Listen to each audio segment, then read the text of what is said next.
Tahitia is part two for we're having technical issues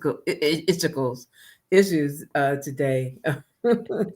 Yes, yes, we were. And I think it was because, like, I was doing controls. I'll be honest, like, and I said this to you, I'm not great by the time the afternoon, like, swings around.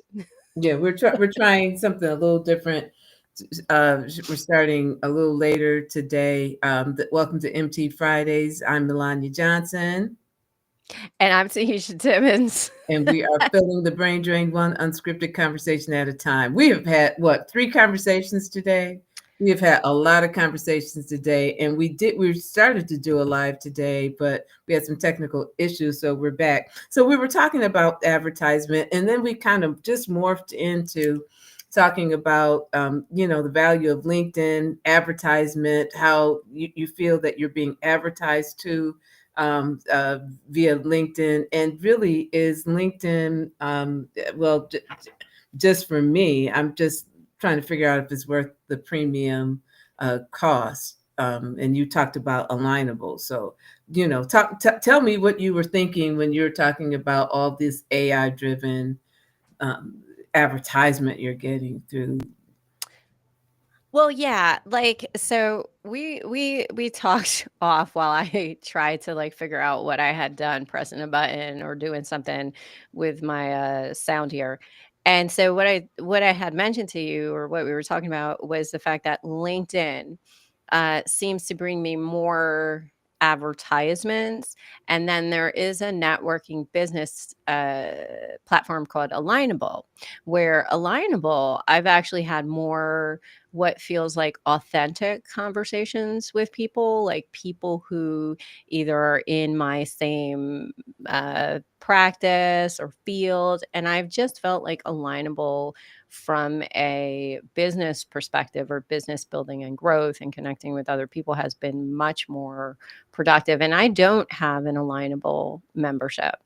But I find that their like webinars and their classes and their things, and they tend to target more around local like stuff. Like, and I think you've been on there too. Like, it's more around like you can only like if you're not purchasing Alignable, and I'm not selling Alignable to anybody because I don't really go in there that much, but I do notice like that's the big difference. I don't have as much spammy stuff that comes through from Alignable. Um, I find LinkedIn to be very spammy. It feels spammy. It really feels spammy. When when you said the word spam, that's it. You see that little indicator that somebody's reached out to you, and there's a real hope for me that it's actually going to be some authentic human being that I don't know, that really wants to connect for whatever reason, and it's always somebody selling you something. And the one thing that you know when earlier started to use LinkedIn, um, I was had done a networking workshop, and one of the things that someone had said, and I've always remembered it, it said, try to be of value to your network before you start asking for something. Right. Try to be, wow, Melania, I saw your profile. I see that you're a coach and a trainer. I thought this article might be, a good read for you. I want to introduce myself. I hope we can connect or whatever the case may be. That would be a nice introduction. I really don't like it when someone reaches out to you, and I understand business and I get it. I really do. But sales, and I've done sales for a living. Sales is about building relationships. And again, that sage advice that I got, but then again, I could be wrong. I don't have a million followers on LinkedIn, but that sage advice of trying to be of value to your network, right? And before you start asking things of them. And I yeah, I my membership for premium membership just uh, um, renewed, I think a couple of months ago. But I'm still wondering, like, is there really value in LinkedIn for me? And I go back and forth on that. Cause like I'm very like I'm authentically myself wherever I am. It gets me in trouble. I probably should be more professional on LinkedIn. I'm not. Like and as I've gotten older, um I've become less interested in being sold to, uh, like unauthentic stuff, the amount of followers you might have. And I really feel very triggered whenever someone sends a, like, I want to connect with you, and then follows with a template of, it's the thanks so much for accepting my, and I think I've said this before in posts and things like that. Like, thanks for not so much for accepting my connection to you. And I just want to tell you about how much I love the work that you do in blah, blah, blah, fill in the blank. It feels very like they're using a template to fill in the blank. And I would love to show you how you can grow your business from this amount of money to 6 figures a quarter. And okay, like right now, you lost me. Like, I talk a lot about anti-capitalism and money, and how like money isn't the end all, and the return on the investment should be about like how much you can serve society. So the minute you target to me with, and I want to show you how you can make 6 figures in a quarter, I'm not going to work with you now because you don't know anything about me. You pretended to know about what I do. And now I'm just like irritated. Like, I'm like, oh, this person looks interesting. And I hate to say, like, lately, anyone who is a virtual assistant or has like VA as like their work code or whatever they want to call themselves has been very spammy in their connection messages with me. I say yes, automatically the message they want to send me pops up. So I know it's like some type of like, you know, whoever is posting recently, like, they're looking for their what small business. They probably put in, I want to look for a small business or whatever, and they send out a message, and like I will, like I like to network with people and connect. And then like they obviously don't understand what I do. And like and like I almost wanted to like be like, now we're not connected, but that would take too much work. So I let them like exit themselves. Like, so, but it is disappointing. It's disappointing. Yeah, Um it is, and and so being the introvert that I am not, I'm not a social person. I'm an introvert through and through, but I still long for deep connections with folks. And a few weeks back, I actually came in contact with someone that I'm actually linked to on LinkedIn in person, and I have to say that the reception was quite cool, and I thought to myself, isn't that interesting that, we have this desire to build up all of these bodies, body counts, in terms of, how many followers we have, how many, but then when we have an opportunity to make an authentic connection with people, there's nothing there. And so that's why I'm not a big fan of social media, because it's not social. It's something. It's a phenomena. But and again, and so much of it is it's an people. advertising platform It to is market to you. right. Like, I mean, LinkedIn, all of these platforms, they have a fantastic business model for themselves.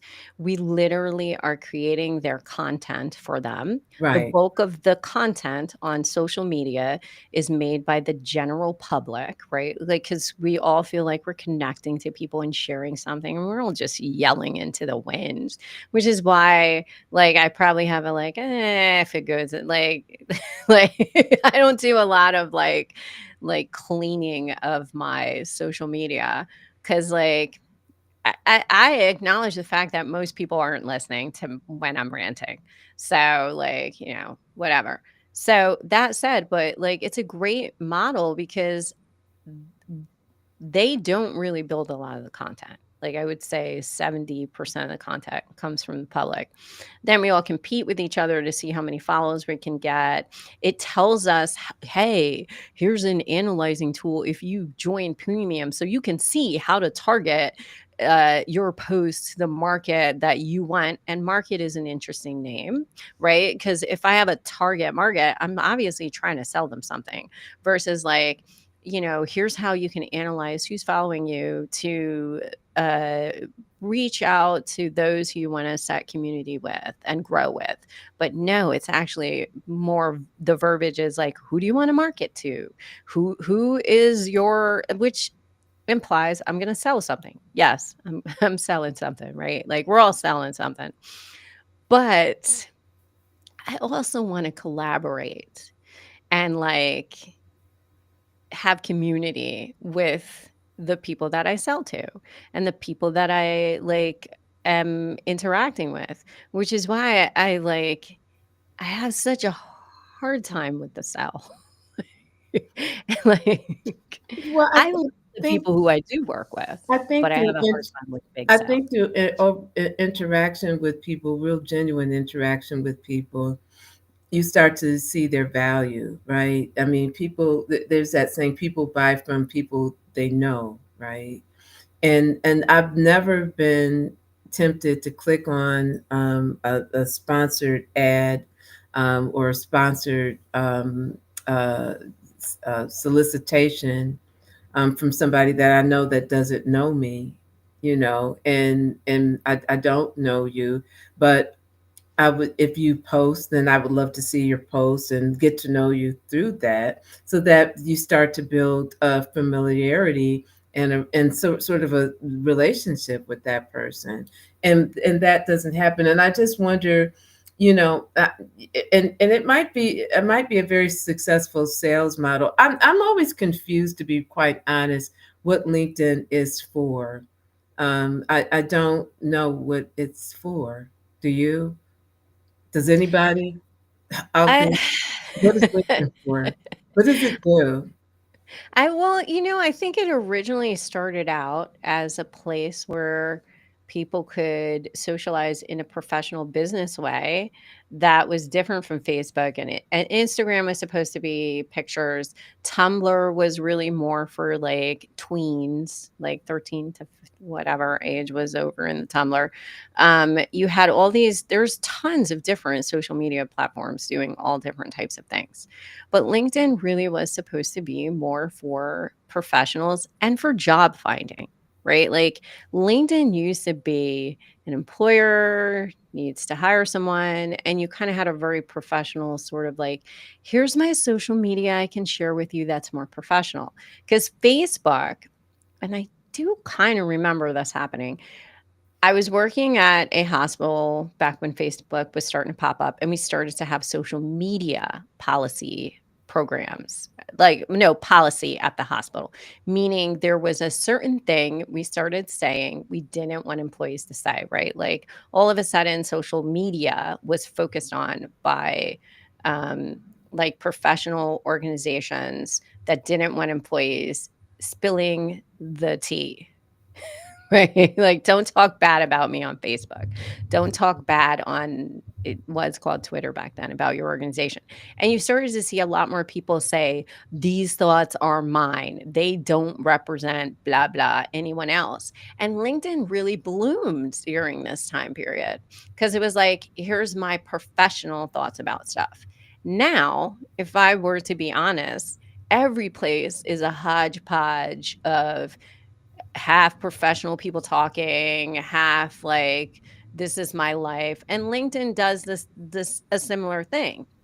And they did do that. I think it was like 2 years ago. LinkedIn said that they were going to go through people's like followers and get rid of the spammy people. And they had done this kind of shift in how they did their algorithm. Like it was going to be much more leaning towards professional stuff, but it still is sort of a hodgepodge of like half professional and you know people talking about their life.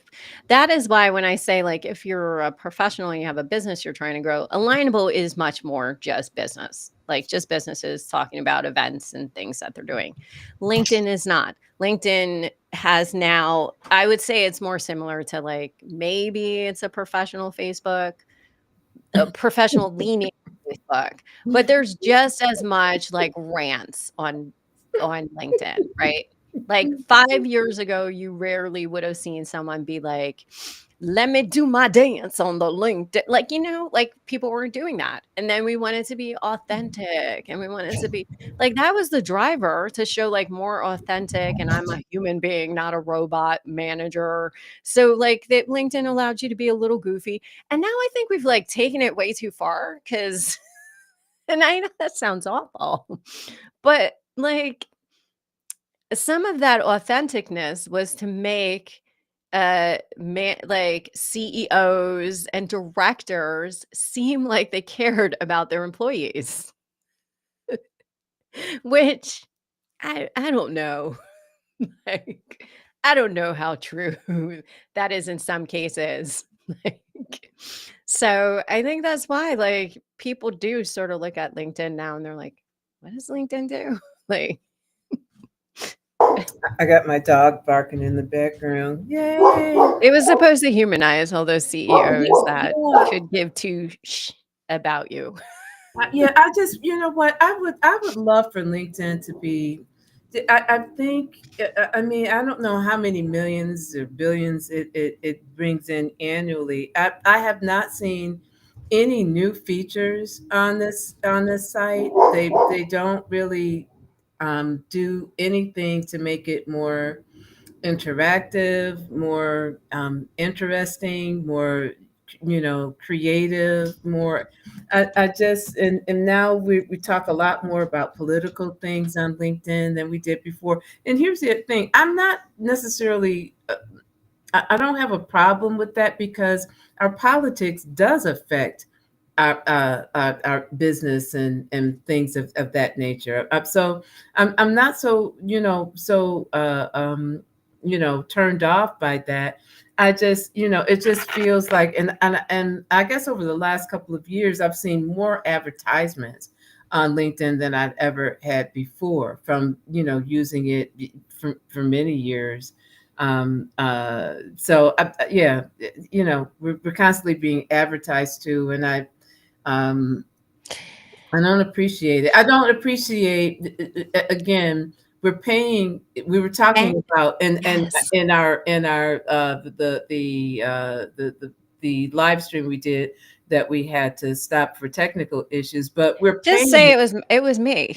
It's just, Tahisha is our technical issue, right? She is our technical difficulty. It's But me. but the I'm the problem. It's rock me. all is within the house. But here's the thing: so you pay for a premium LinkedIn, right? But then you get spammed all the time, and from, people pretending like they know you, and but they just are trying to get business from you.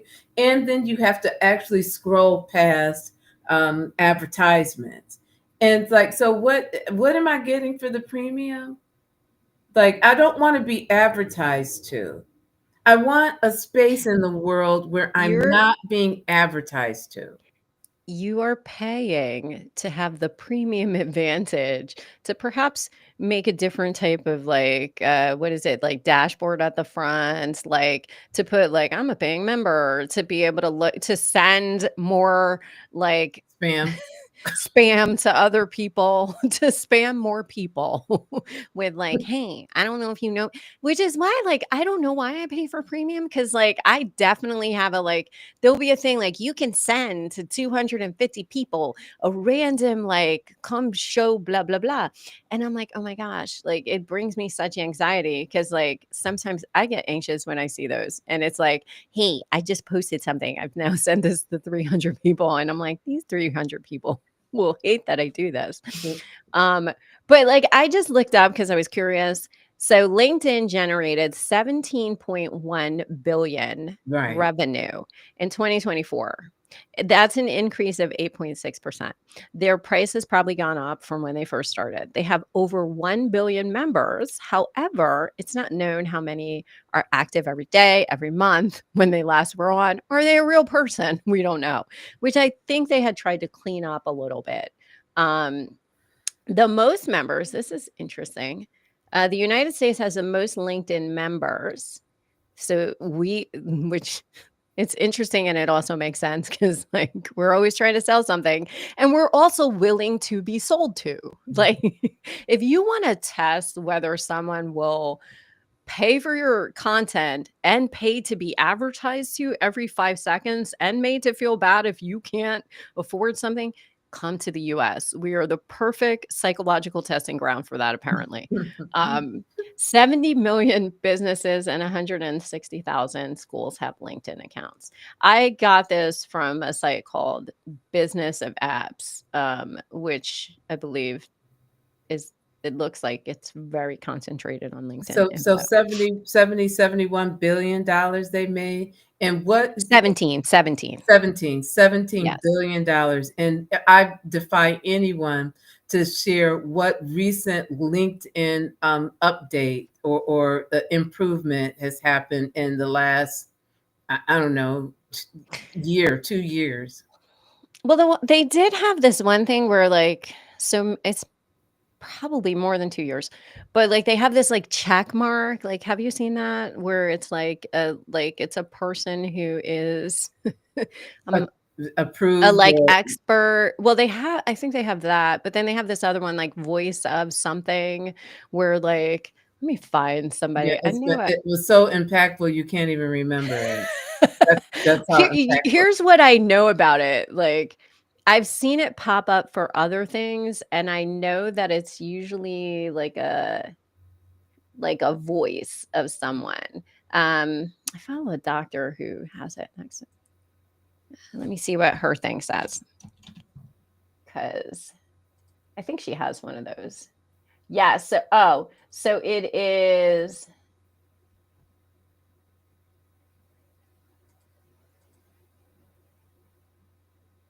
Actually, I I take that back.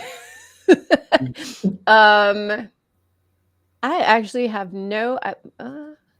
We're trying to figure out what value LinkedIn has besides spamming us with advertisements and people using AI to try to get sales from you. Okay. So they do have. I got super excited to find this. They do have this thing that is like a blue little check thing, and it says top voice. Oh, Okay. And those are considered like the top voices in a certain category. And I don't exactly, oh, I clicked on it. Okay. So I looked up someone and it says, I'm going to give, I am looking at the profile of Robert Livingston on LinkedIn, and he is a top voice and he's part of the Top Voice program, which is an invitation only group of experts across the professional world. So, and he is a Harvard social psychologist and author of The Conversation. So, what's interesting about the top voice people is that it doesn't necessarily mean you have like 300,000 followers or a million followers. It means they consider you an expert. And I don't know how they choose that, but like that consider you an powerful and impactful voice in the community on the platform. But the yellow box or like the checked in box, I think is you're paying. And I Yeah, should but know this and better. I go back to saying what I said. Like, if LinkedIn is making 17 billion, up 8% from last year, um, so so it was up 8% last year. You know, what are they doing actually to make the platform more, like I said, less spammy, actually of value to people? I don't I every once in a while I will see someone post on LinkedIn that they're looking for a job. I don't know what, and here's the thing too. If LinkedIn is supposed to be one of the premier places to find work or to find talent, don't you think they should have some statistics on that? Like, you know, via LinkedIn, we have, you know, 2.5 million people have found job connections or gotten a job from, you know, LinkedIn. You don't see that. I'm really kind of confused what this platform does. Besides, I mean, it's been around for a long time, and if you're, you know, a professional, then it's like mandatory that you be a part of LinkedIn, but I'm trying to see what the value is. Do you know it is funny that you said it's mandated if you're a professional is and there is like this weird expectation that if you're working as a professional that you have some kind of LinkedIn profile somewhere. Because I've heard it like you go to a conference and like people would be like, "Oh, what's your or a convention? Like, what's your LinkedIn?" And if you don't have a LinkedIn, you kind of like feel sort of like, "Oh, I need to like step it up." And people have LinkedIn like profiles that never did before that we never would have, like, my mom's on LinkedIn and she's retired. Hmm. Thank God she is, because like, she is always, like, some I can be like, "Well, at least one person is gonna like this if I throw it up there. It's gonna be my mom." But, like, it's just, like I feel like we're just adding, like, social media platforms into our pockets because like, somebody says, like, "You're not on Instagram? You're not on" what's the newest one? You were telling me about it the other day, Oh, there's Blue Skies. Blue Yeah, Sky, uh, there's all sorts of Red through ins and a lot of them are owned by the same same people. organizations. Yeah. Yeah, one of the So people that I follow on LinkedIn that I actually like is an artist. And believe it or not, I really enjoyed his posts because he's always serving something different, you know, featuring other artists or whatever. And I think as a professional, but not as a professional, I don't even want to use that kind of language. As a working person, it's nice to have a mental break sometimes, right? You know, not to be talked at, not to be solicited, but just something that kind of cleanses our mind. And that's what he does as an artist. And I love the fact that he is on LinkedIn and he shares, you know, his work and other artists' work. But I just find LinkedIn to be really dull. It's really, I think it's dull. And I could be a contributor to the dullness. Somebody could look at me and go, "Well, you're dull." Right. And I'm like, you might not be wrong, you know, but I just think with $17 billion in profits or revenue, that it can do something to be more innovative, more, you know, you know, more creative. There's my dog. what so what would you want it to do? Like, if you could have a dream of a social media platform or like a what I'm not gonna say platform. If you could have a vision or dream of what you ideally want to see come out of the internet, what is it? Because I think these social media platforms started out with an idea of utilizing a new technology to better communicate and share and almost like instead of writing letters or getting on the telephone, you could send pictures. Like I get the innovativeness of it. Like, but what's missing from it? You know, really, if I were just to, first of all, I don't have a dream about social media because I don't particularly like social media. Only because you know, I, I, I, I see that these platforms are an opportunity to really spread really innovative, profound information.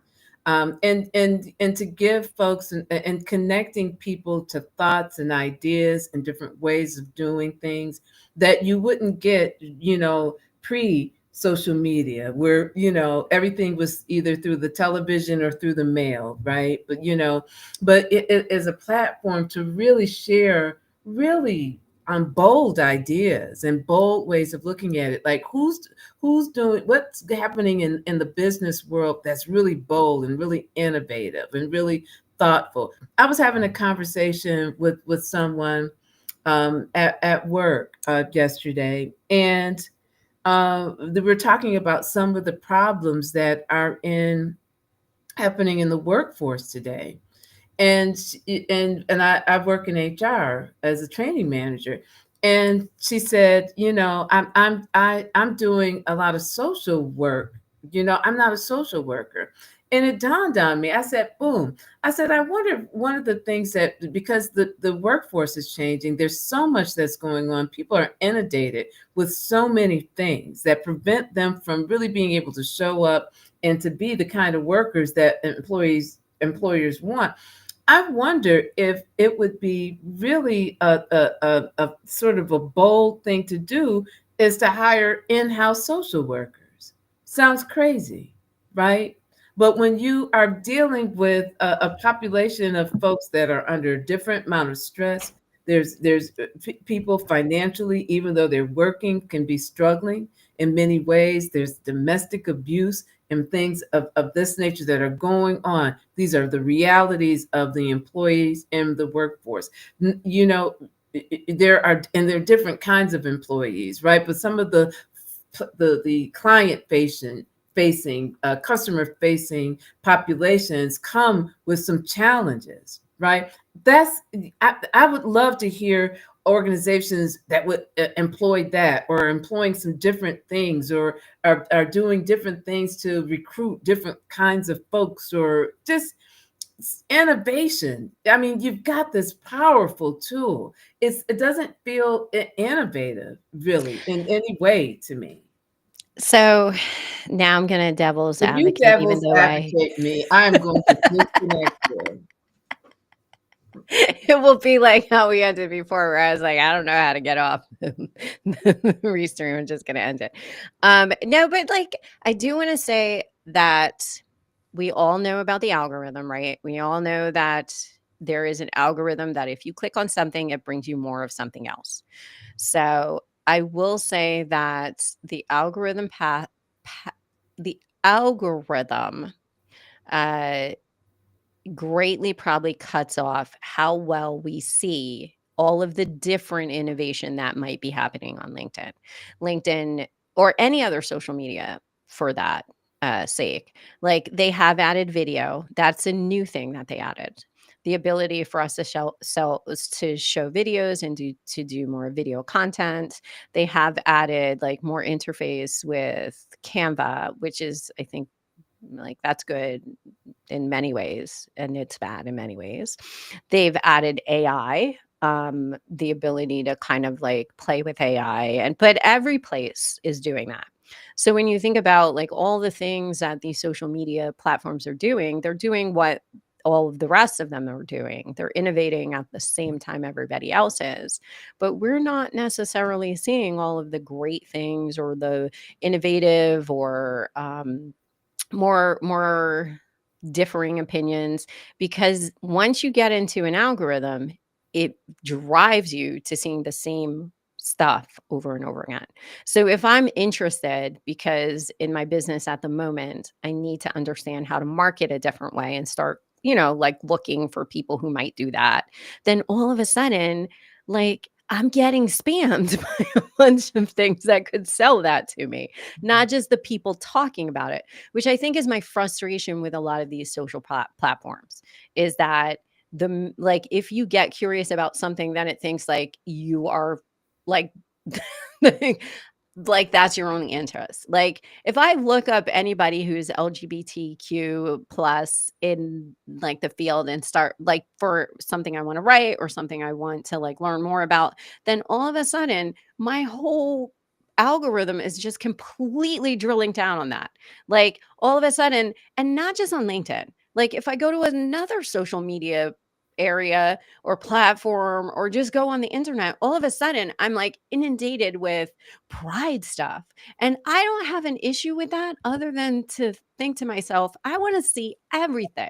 Like just because I looked up this in that moment doesn't mean that that is my only interest. And I think that is what's frustrating sometimes with social media.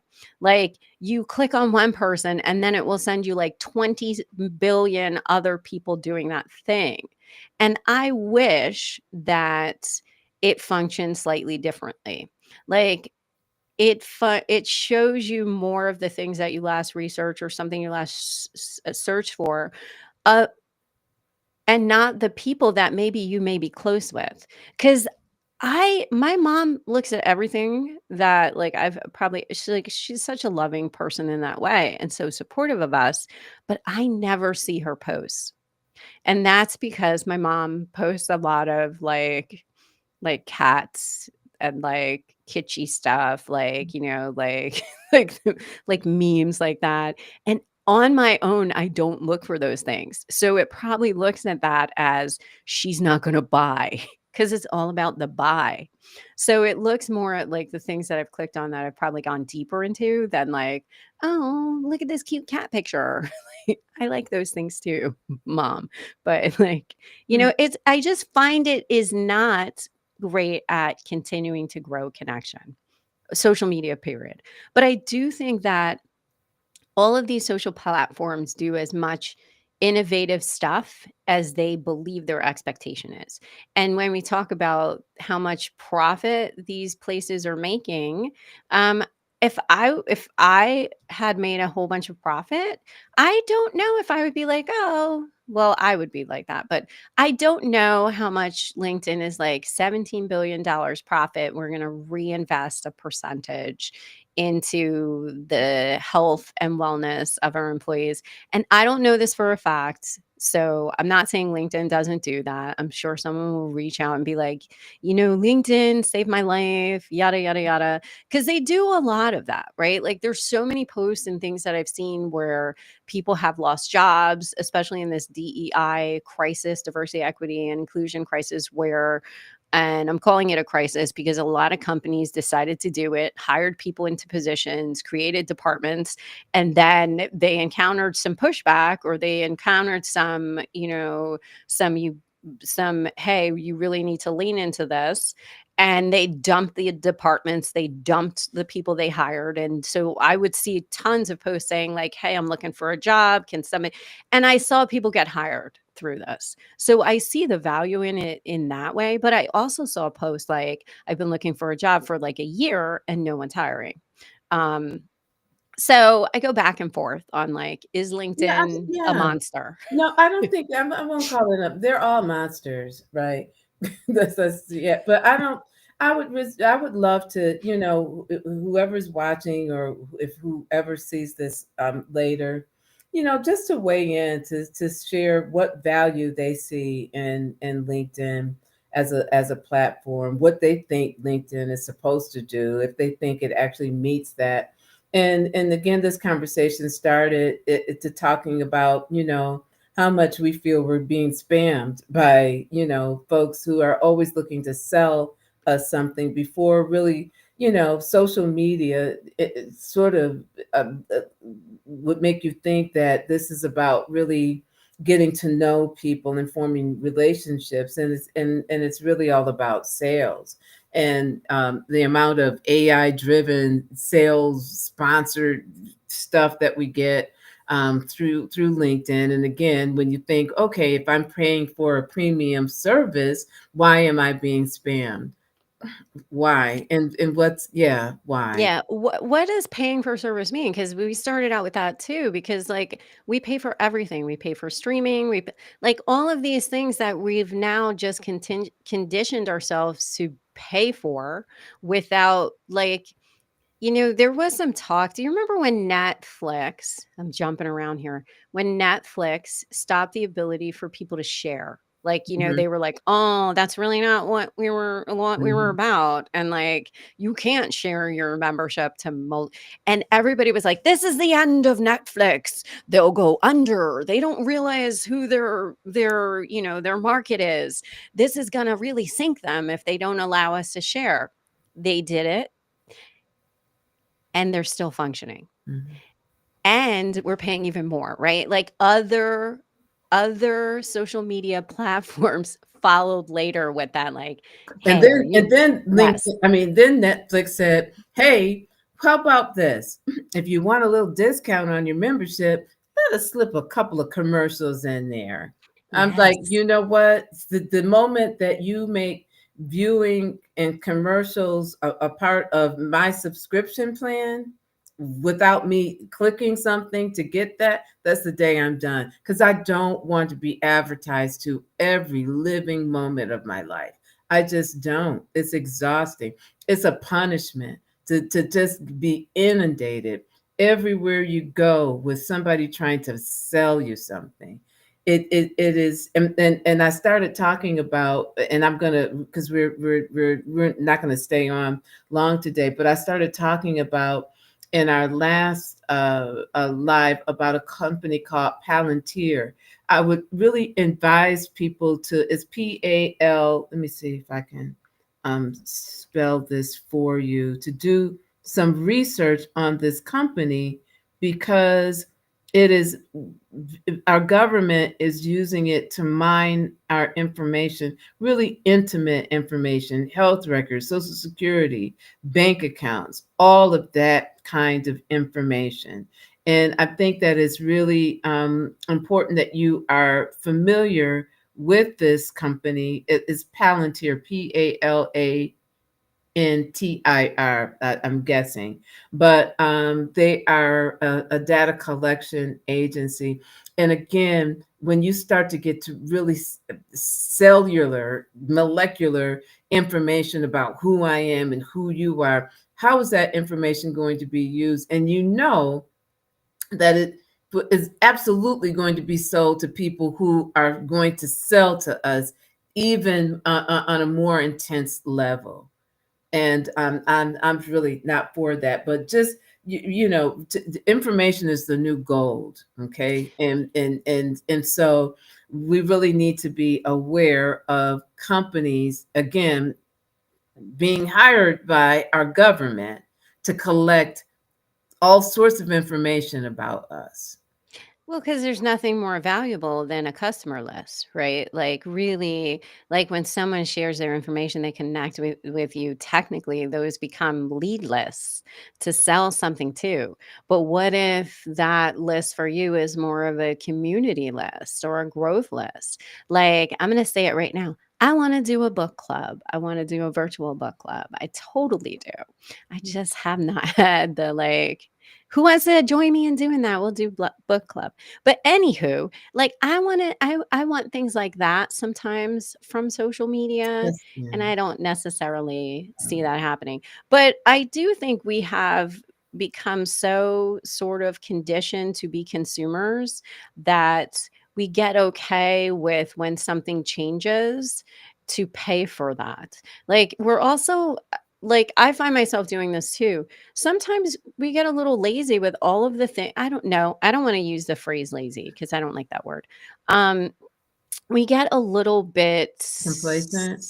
complacent. Yes, because there is so much work to do when it comes to all the things I have to be aware of, right? I have to be aware of who's collecting all of my data. I have to be aware of who might be trying to steal my information and data. So I have to purchase something that is going to help me stay safe on the internet. I think most of us have some type of something that is looking for scammers and browsers or safety something. We have to have, when we look at like streaming services, there's various levels. If you're premium, you don't get advertised to. So you don't have that emotional like, and I do feel like it's a very emotional abuse by these advertisers. You don't have to see all that spam because you've made it to the hierarchy level where you can buy your way out of this, right? So, Buy your way into peace. yes, it's a buying into peace. And that is, you mentioned, like, since you said this, if you look at, well, the peace piece, like holistic practice, how that's not free. Peace is not free. Massage is not included in your healthcare. Neither is if you want to like do aromatherapy. Anything that indicates partial like peace or calm or the nature, we're buying that in the US. We're paying for silence, for silence. And at and I don't know a solution to this because, There's we a can solution. You have to unplug. I mean, again, and I was sharing in our last live. I follow a lot of content creators who are homesteaders, who are people who are living minimalist life, who are just not buying into, that. Do I need 50 pair of shoes, or do I need, a couple of pair of comfortable shoes? Do I need all of this stuff that you purchase or you're being sold to? I have things, and I'm not a big spender, but I have things in boxes that I haven't even opened. Clutch the pearls. I'm sure a lot of people do. It- But I would even say, like, and that includes us, if you're on the internet, like, you are still, or you're on social media, you're still pushing what might be a false idea. Like, all of these people who are homesteaders and minimalists and sharing this, you're still making money off of those shares of videos and like saying, here's an alternative to life, right? But in order to see that alternative to life, I have to be on the internet and I have to Mhm. be subscribed to something. I have to like buy something to get into that. And so like when we even think about how, all of us are paying for internet subscriptions. And do you remember when they gave out that free thing that got on the TV and it gave you like 3 channels or 12 channels or something, and it was a government, because public channels were going away or the way that we were accessing them were going away. And we were seeing a boost to streaming, and there was argument that to pay for cable networks and to pay for that, was a burden to those who like information is a necessity. It's you have to have a way to communicate to I think people. that was for like local channels or something like Yes, for that. local channels, so you could get 'em so that the emergency broadcast stuff would show up for, people. Now, I doubt that the government would do anything like that to make sure that we were aware of critical situations, because I've heard stuff about the weather, the National Weather Service is shifting and going in a different direction. So, like, it seems like we have become, like, sort of complacent and immune to, well, I guess I'm going to have to pay for this. I guess I'm going to have to pay to have internet service. I guess I'm going to and that is the level of service where you're less advertised to, where that would have been a given if you laid out any money for TV or internet or whatever, that you were not going to be inundated with ads.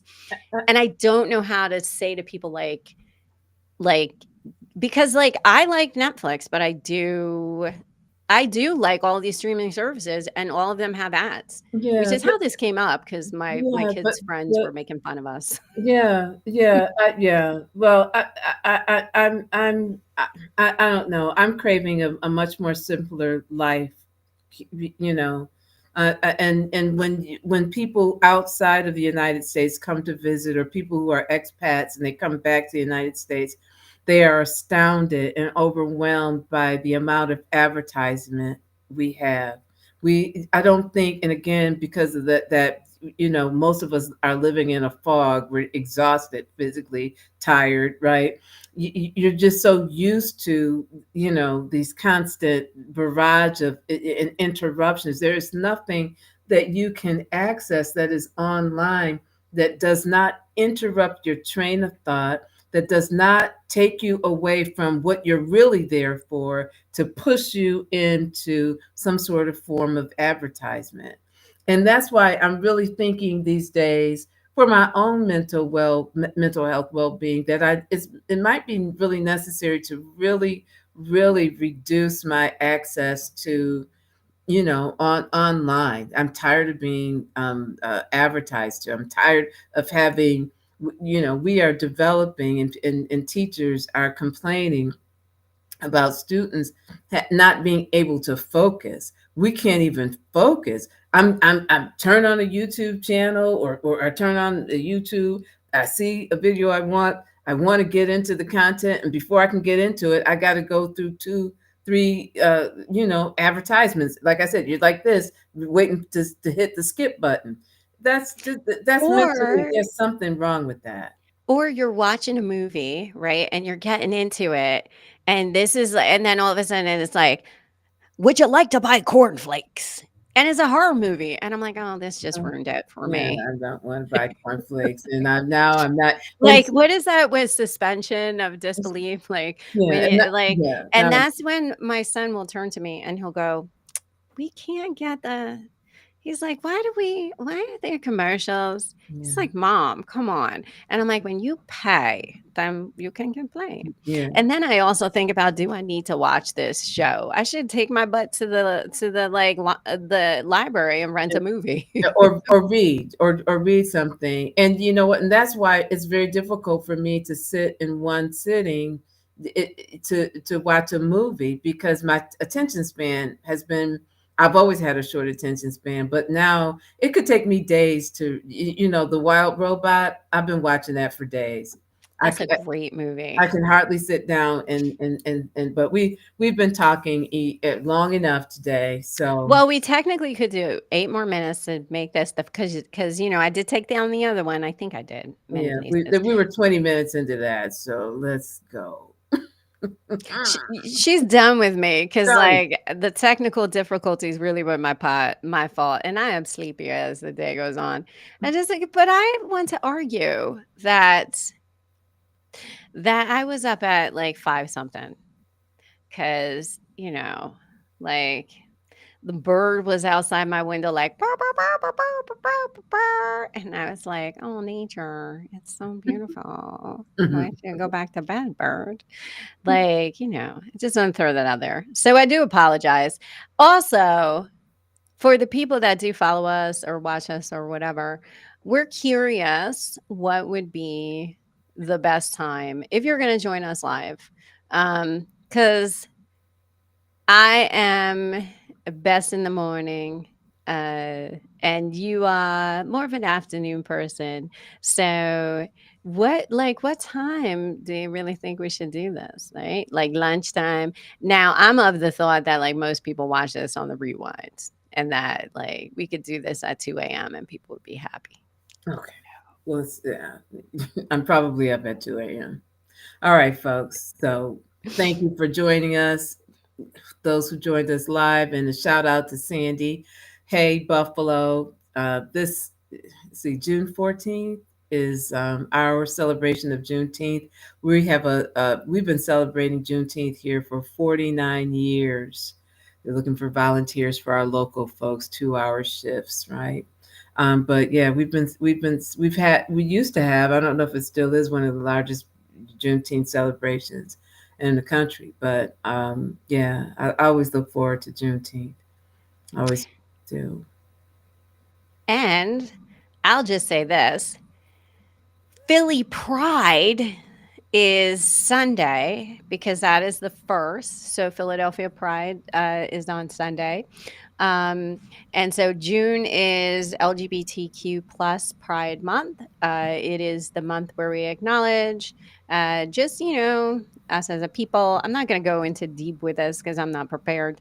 But it's more than just about rainbows. And it is really about, we're here, we're queer, get used to it. And I just want to point out gay people have existed forever. and we exist for more than just you. And if your company is a rainbow washing company, which Target turned out to be, just remember that if you really love queer people and the community, don't just do a big campaign in June. Do it all the time. Donate and invest in the community all year round. All year round. I just saw something. I was looking for it. I just saw something that said that a lot of companies are moving back from celebrating Pride this year. So let's We give can talk it. about that next week because those companies were performative. Yeah. And guess what? You're moving back because you're afraid of like a certain segment. You're afraid to be looked at and seen as like an organization that might get targeted by a certain administration.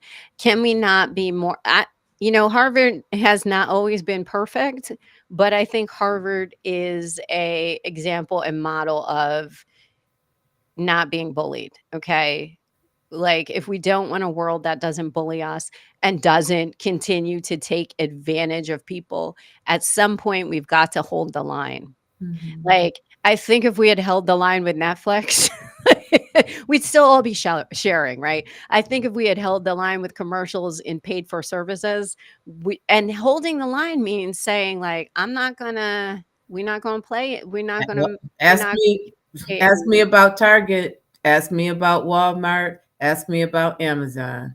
Have not bought for months, and I don't plan on it.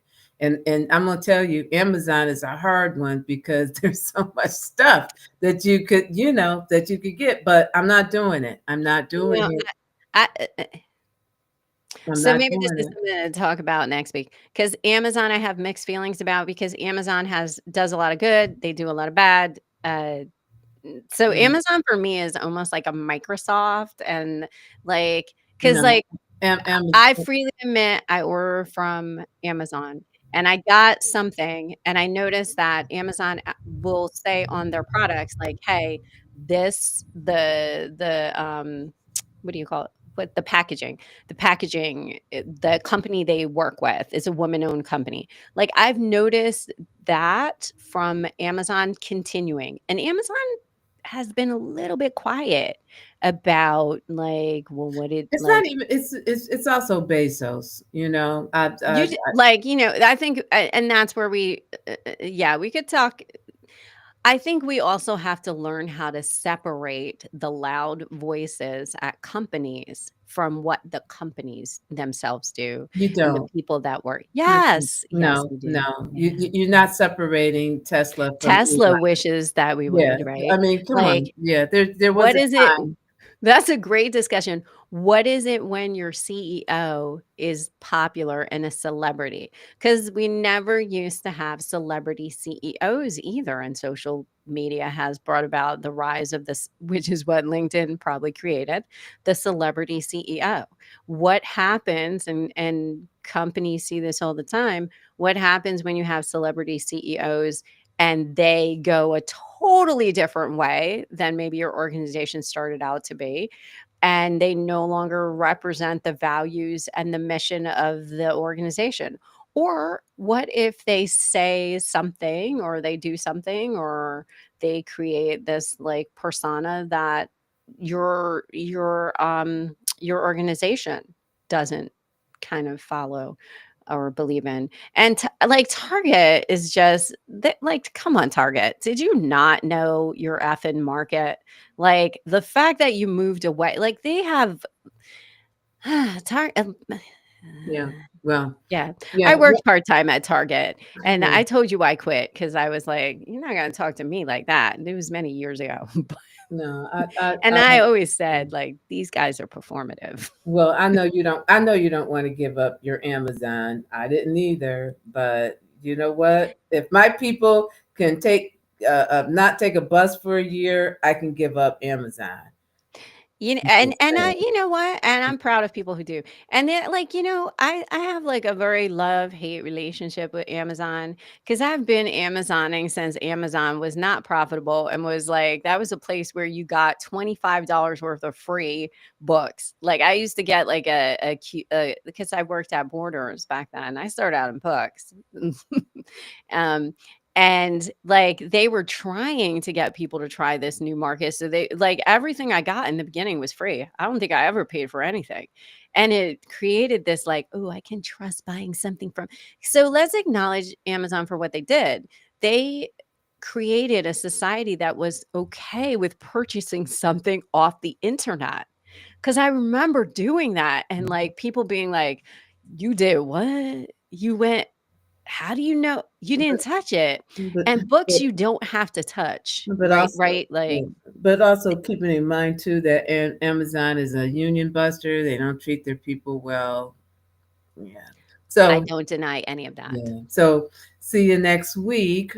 We're gonna try this 11:30 thing again. Let's see how this goes. I'm gonna have more coffee before then, Please do. but not to the point of like shaky eye. That's it. She probably will, and she's gonna touch something, and we're all gonna be It's gonna be a mess again. mute. That's what we're gonna be. We're gonna be mute. Have a good week, folks. Have a great weekend, and we'll see you next week. Thank you for joining us for MT Fridays.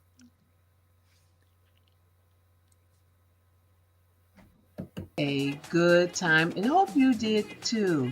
Join us each Friday as we fill the brain drain one unscripted conversation at a time. Like, subscribe, and share. Help us spread our reach on YouTube. Until next Friday, stay curious.